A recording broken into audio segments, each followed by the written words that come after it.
Octavia Spencer, Minnie Jackson in The Help. Tell me, I've read so many reports over the last year since this movie was in production and then shooting and so forth, that some of the personality traits for Minnie were already there when Catherine was working even on the book because you knew her. And tell us about that in itself. Well, that's true and not true at the same time. I knew Tate really well. When I met Catherine, it was through Tate, and she was actually doing the outline for The Help at that time. And we only had really maybe a 4 to 6 hour visit. And she knew that she would loosely base Aibileen on the woman who raised her, but I don't think she really had a clear idea who Minnie would be. And so she met this little short, feisty woman, yours truly, and took it from there. But I have to tell you the circumstances under which we met. I don't like to be hot, and I don't like to be uncomfortable. And for some reason, we all met up in New Orleans, and it was 108 degrees. And I was on a diet, and I was 100 pounds heavier, and Tate thought it was a good idea to take us on a walking tour of New Orleans. I'd never been there. About 8 years ago. And he and I were just so combative, like brother and sister, and so she thought that, you know, if you read the book, Minnie was always hot and complaining about the heat. And so those things are definitely true. And her combative nature, or, you know, forthright nature, I think that was based on a very intense version of who I was that day. You know, it would have been complete madness had this movie been made without you in this role. So I'm really curious just to know the casting process and getting you in this movie. Well, quite honestly, it was pretty wonderful. And I've been reading accounts, you know, and that I have to clarify. So you guys are going to get the absolute, unmitigated truth here. When I say that I felt that the studio would go through different incarnations, you know, other than myself, like Queen Latifah, Monique, Jennifer Hudson, it doesn't mean that they were in talks with any of those people, because I don't want it to feel as if, you know, she beat out Queen Latifah. I mean, I honestly don't know that, but I would think if I were a person writing a $25 million check, I would want to go with people that everybody, you know, already has a built-in fan base. So, but whether or not they were actually talking to any of those people, I don't know. But that was my, you know, my read on it, that to me, it would go to any of them before it ever got to me. But the casting process for me, really and truly, Tate knew that he wanted me in the part. Brunson Green, you know, one of the producers, knew that he wanted me. Chris Columbus, they all were behind me. But it was really and truly about convincing the people who were writing the check, being DreamWorks. And I had to audition for them. I went on tape, and they all looked at it and said, "You're it." So it wasn't as painful, but it felt painful. It felt painful. It felt like a long time. Well, you said you didn't like work, you don't like the heat, but here you are in my state of Mississippi shooting a film, and it can get very humid and very hot around here. What was that experience like for you shooting here in our state? Well, Mississippi is a character in the film. You know, those very broad, sweeping shots, and you get to see the landscape and the beautiful homes and just the scale of that era. So I think it would have been a disservice to the film to shoot anywhere else. And that's the beauty of having Catherine, the author of the book, and Tate and Brunson Green all being from Jackson, Mississippi, because, you know, they were the advocates of making sure that, you know, it would be shot there. And then it ultimately is Tate's vision.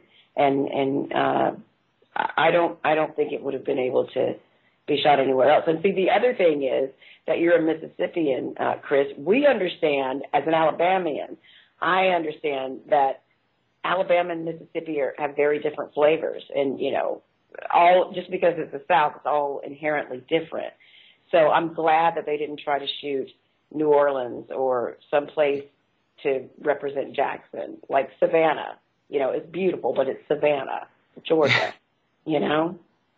My absolute favorite scene of all the movie is when Minnie agrees to become, involved in the project and, tells Emma Stone's character that she's got to sit front on. And it's just such a great, funny scene, and it really cements Minnie's character. All right, I'm going to do it. But I need to make sure she understands this ain't no game we playing here. Slide your chair from under that table. Face me. I need to see you square on at all times.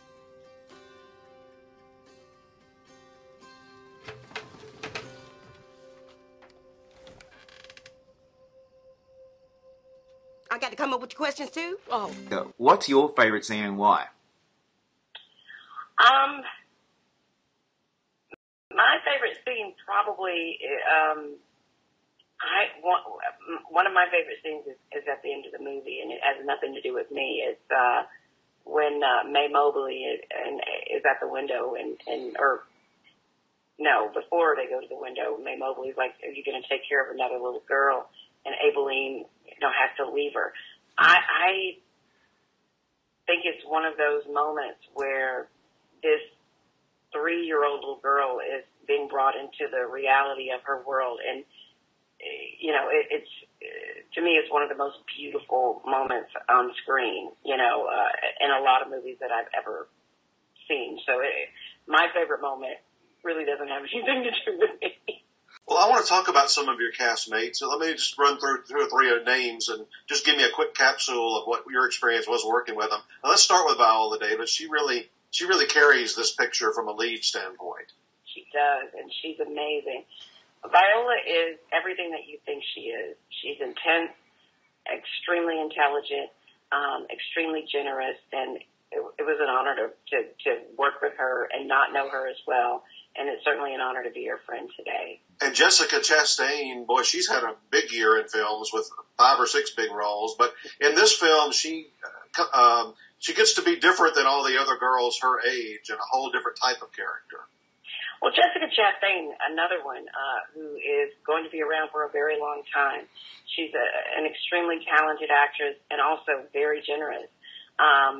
We just all really cemented in a way that is hard to articulate, because I know when people do interviews, they're like, we were like a family. It was great.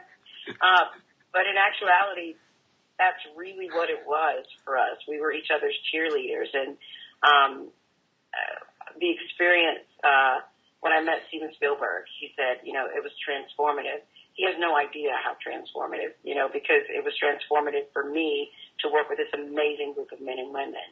And Jessica Chastain she's a brilliant actress. And one other name I wanted to ask you about, that she has to play the villain in the movie, but you really get to send her up, and that's Bryce Dallas Howard. Oh, Bryce. Bryce is also, she's a triple threat, writer, director, actress. She's like a quadruple threat. She's amazing. She's amazing. And I really thought it was going to be difficult to hate her, because she's so quiet and not as flamboyant as Hilly. And she's, really unassuming and gracious in every way. And I thought, it's going to be hard to hate this one. She's really amazing. And then Tate would say action in the rehearsal process, and this devil would show up in Hilly. And she just made it easy to love Bryce and hate Hilly. She's amazing. It was a wealth of